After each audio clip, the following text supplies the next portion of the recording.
got it, Dad. The average depth of the ocean is 12,000 feet. Now, one of the problems I was having, though, in my undersea exploration was getting to work. 50% of the world's oceans is deeper than 12,000 feet. Just to get to the average depth in a submarine, it takes me 2.5 hours in the morning to get to work, and 2.5 hours in the evening to get home. I got a 5-hour commute to work.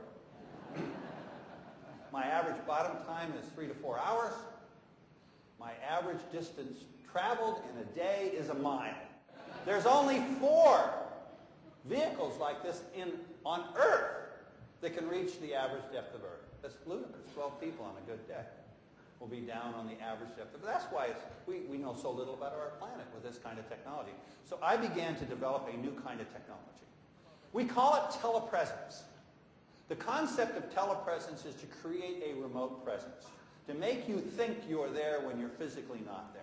So I began designing a new vehicle system. I called it the Argo-Jason system, in memory of Jason and the Argonauts. The concept was to build a little robot, that little guy down at the bottom, that would have everything I had in my submarine except me.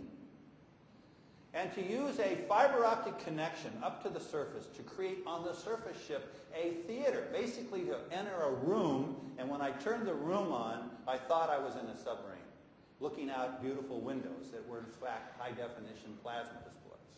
And that was my dream. But the beauty of telepresence, several beauties of it. Once you put your vehicle system down, there's no reason to bring it up. There's no human down there that needs to be recharged. There's no batteries down there. You're sending power down the line, so it's continuous. You can now explore 24 hours a day. More importantly, if you make an important discovery, you know, if you make like these new life forms, when we discovered them, we had no biologists on the expedition. We had to wait 2 years to cycle people back to that spot. Now we can beam it ashore and network in through now Internet 2, which is the new delivery system.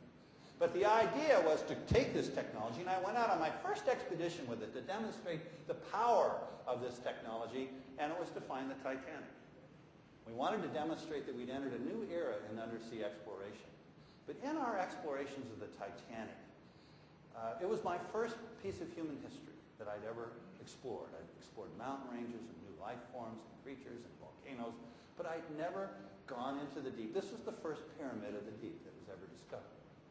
Human history that had been lost in great depth. Titanic was lost in 12,000 feet of water. And we explored it with our technology 18, 19 years ago. It had a tremendous impact on my life in many ways, and one of them was when I came home. When I came home, I had 16,000 letters waiting for me from young children. They all said the same thing. What do I have to do what you do? And the kids were hooked on, you know, kids do know the difference between fantasy and fact, and there are very few robots like JJ, Jason Jr., that's a real robot. There are very few things that kids can really latch onto that are high-tech adventures that are real. They got Star Trek and, you know, R2-D2 and CP3O and all, but it's not real.